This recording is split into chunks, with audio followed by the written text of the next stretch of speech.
Bismillahirrahmanirrahim. Assalamualaikum warahmatullahi wabarakatuh. Oke teman-teman, kembali lagi bersama Cerpen Horor. Cerpen Horor kali ini akan membacakan sebuah kisah yang berjudul Misteri Arwah Pak Solihin. Baik, yang ingin tahu ceritanya, yang ingin tahu kisahnya bagaimana, jangan kemana-mana, tetap di Cerpen Horor. Masih ingat banget ketika ayahku bilang kalau rumah sakit itu termasuk tempat yang suci. Tembok-temboknya banyak mendengar doa-doa tulus yang terucap, baik dari orang yang sedang sakit ataupun yang sehat walafiat. Walaupun begitu, perasaanku tetap tidak enak. Setiap kali aku masuk rumah sakit, entah datang sebagai pengunjung atau sebagai pasien, beberapa kali aku lihat sedihnya, perpisahan. Bukan dari sisi yang ditinggalkan, tetapi dari sisi yang meninggalkan, alias yang berpulang.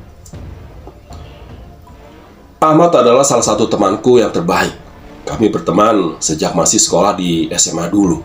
Ketika kami kuliah pun sama-sama di Bandung, walaupun beda kampus. Singkat cerita, pada suatu hari, Ahmad mengabarkan bahwa bapaknya dirawat di rumah sakit. Ya, di salah satu rumah sakit di Bandung. Peristiwa ini terjadi pada masa-masa awal-awal aku kuliah. Kala itu masih kos di daerah Jalan Cimbeluit, Bandung. Waktu itu aku belum tinggal di rumah kakakku. Karena jarak kos dari rumah sakit cukuplah dekat, aku langsung meluncur ke sana ketika Ahmad memberitakan kabar. Sebelumnya aku sudah dengar kabar kalau Pak Solihin, bapaknya Ahmad, sudah sakit sejak lama. Aku dengar juga belakangan ini sakitnya bertambah parah. Aku lupa waktu itu hari apa, tapi sekitar jam 9 malam aku tiba di rumah sakit yang aku tuju. Waktu itu rumah sakit itu masih belum direnovasi besar-besaran seperti sekarang. Masih bangunan lama dengan arsitektur Belanda zaman dulu. Rumah sakit ini tergolong besar, memanjang dari Jalan Hekiman sampai ke Jalan Pasteur. Tidak tahu berapa panjang bangunannya. Ya, yang pasti kalau kita masuk dari lobi depan sampai ke bangunan paling belakang, cukuplah ngos-ngosan. Gedung bangunan tempat Pak Solihin dirawat cukup jauh di belakang. Aku berjalan hampir sampai di ujung komplek bangunan rumah sakit. Ya, mungkin kita tahu, yang biasanya ditempatkan pada paling ujung dan pojok bangunan adalah ruang jenazah atau kamar jenazah. Tapi tenang saja, aku tidak sampai ke ruang jenazah. Beberapa belas meter sebelumnya aku sudah belok ke kanan. Waktu itu karena mungkin masih sekitar jam 9 malam. Lingkungan di rumah sakit belum sepi-sepi amat. Masih ada beberapa orang lalu lalang di sekitaran gedung rawat inap. Tidak usah mencari ruangan Pak Solihin, aku langsung bisa menemukan begitu masuk ke gedung ruangan perawatan. Ketika sudah di dalam ruangan, aku lihat cuma ada Ahmad dan Pak Solihin. Ahmad dengan telaten sedang membalur badan bapaknya dengan minyak kayu putih. Setelah ngobrol sebentar dengan Pak Solihin, kemudian Ahmad mengajakku untuk ngobrol di luar ruangan supaya bapaknya dapat istirahat. Akhirnya kami duduk di kursi kayu di depan gedung. Di situ Ahmad cerita banyak. Ya, intinya penyakit radang paru-paru yang diderita bapaknya sudah tergolong parah.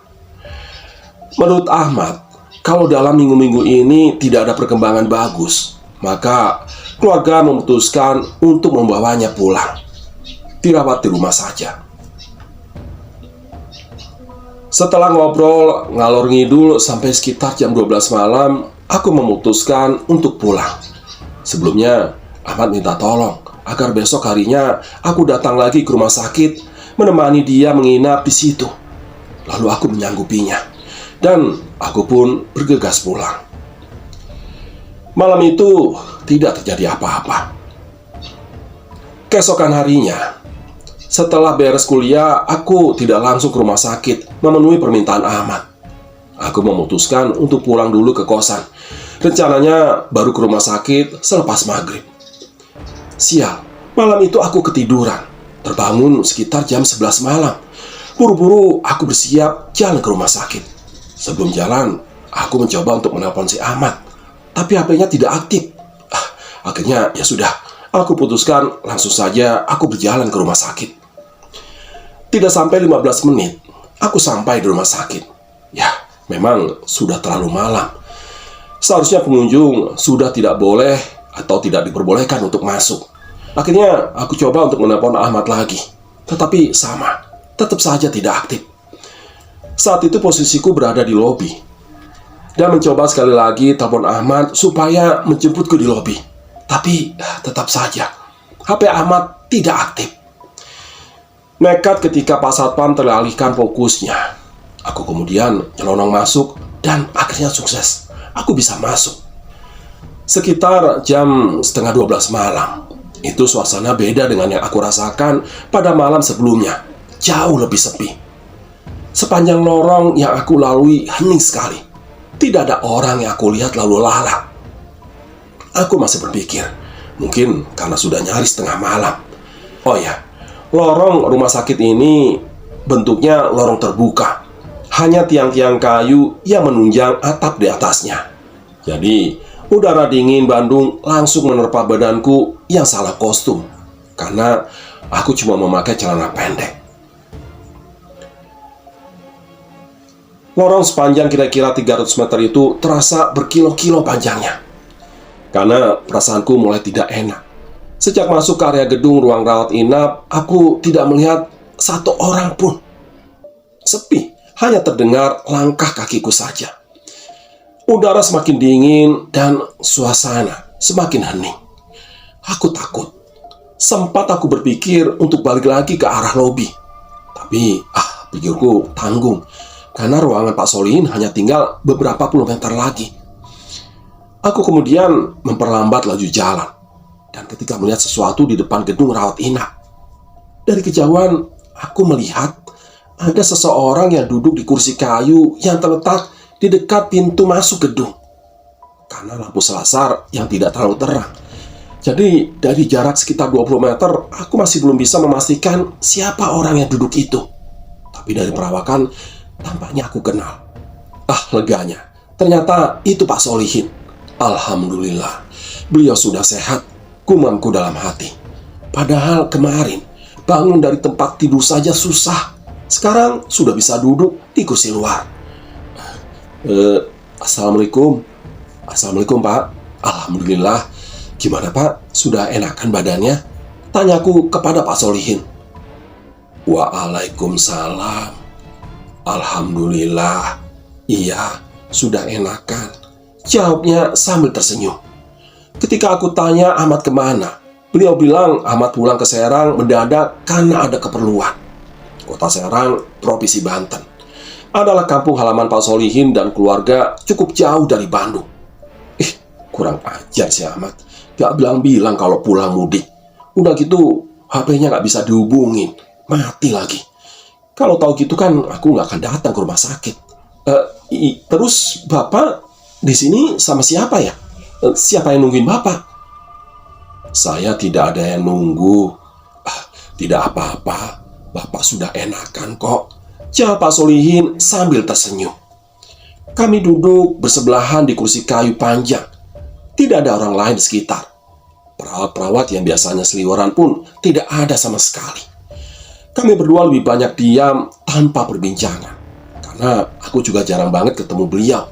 Jadi ya tidak terlalu akrab. Permisi, Bapak mau ke toilet dulu ya, ujar Pak Solihin memecah keningan. Iya Pak, iya. Gimana? Perlu saya antar Pak? Tidak perlu, jawab Pak Solihin tanpa senyum. Dan kemudian berjalan masuk ke dalam ruang rawat inap tempat toilet berada.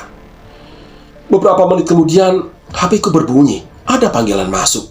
Tertulis Ahmad pada layar HP. Ahmad baru nelpon. Mat, gimana sih kamu? Gak bilang-bilang kalau mau ke Serang. Mana HP susah banget lagi dihubungin. Gak aktif. Suaraku langsung meninggi terima telepon dari Ahmad. Iya maaf, aku gak sempat kasih kabar. Suara Ahmad terdengar bergetar. Soalnya HP-ku habis baterai dan aku belum sempat ngecas. Maaf ya. Loh, terus kamu tiba-tiba mudik gitu ke Serang? Tanya aku penasaran. Iya, tadi soalnya jam 2 siang Bapak meninggal mendadak. Kami sekeluarga langsung membawa jenazah Bapak pulang ke Serang. Sekali lagi, aku minta maaf ya. Kamu lagi di mana ya? Kamu nggak lagi di rumah sakit kan? Itu penjelasan singkat dari Ahmad. Aku terdiam, tidak tahu mau ngomong apa. Aku tambah kaget lagi ketika melihat Pak Solihin keluar dari ruangan tempat dia dirawat sebelumnya dan berjalan ke tempat semula, yaitu kursi kayu tempat aku duduk saat itu. Badanku lemas. Pembicaraan dengan Ahmad di HP langsung aku putus. Beliau berjalan mendekat tanpa senyuman dan duduk di sebelahku seperti semula. Pada saat itu aku baru sadar kalau wajah beliau terlihat sangat pucat. Aku tidak bisa lari. Kami hanya duduk terdiam. Tidak ada percakapan. Aku tidak tahu mau bicara apa. Badanku gemetar dan keringat dingin. Aku kemudian membaca doa terus-menerus di dalam hati, berusaha membangun keberanian. Itulah 5 menit terpanjang dalam hidupku. Selama kira-kira 5 menit itu, Pak Solihin hanya menatap kosong ke arah depan, dan aku tidak berani sedikit pun melirik ke arah beliau. Suasana hening. Pada akhirnya, pelan-pelan beliau mulai terlihat hendak memutar kepala ke arah kiri, ke arah aku duduk, mulai nengok ke arahku. Aku tidak tahan dirundung ketakutan. Sebelum Pak Solihin berkata sesuatu apapun, aku sontak berdiri dan berkata, Pak, maaf, saya pulang dulu ya. Bapak yang tenang, ya. Permisi, Pak. Assalamualaikum. Waalaikumsalam, jawab Pak Solihin dengan tatapan kosong. Wajahnya pucat. Beda dengan waktu aku lihat di awal pertemuan tadi. Aku diambang pingsan. Aku paksa kaki untuk melangkah jauh, pergi ke arah lobi. Ketika belum terlalu jauh, aku nengok ke belakang, ke arah Pak Solihin duduk, dan beliau masih ada. Ketika sudah agak jauh, aku menoleh kembali ke arah belakang, dan beliau sudah tidak ada. Alhamdulillah, aku bergegas pulang. Besok paginya, aku berangkat ke Serang, ke rumah almarhum untuk melayat. Sampai sekarang, aku tidak pernah cerita peristiwa ini kepada Ahmad. Aku simpan untuk diriku sendiri. Pengalaman yang menyeramkan. Ya, begitulah cerpen horor kali ini. Terima kasih, sampai ketemu lagi di cerpen horor selanjutnya. Wassalamualaikum warahmatullahi wabarakatuh.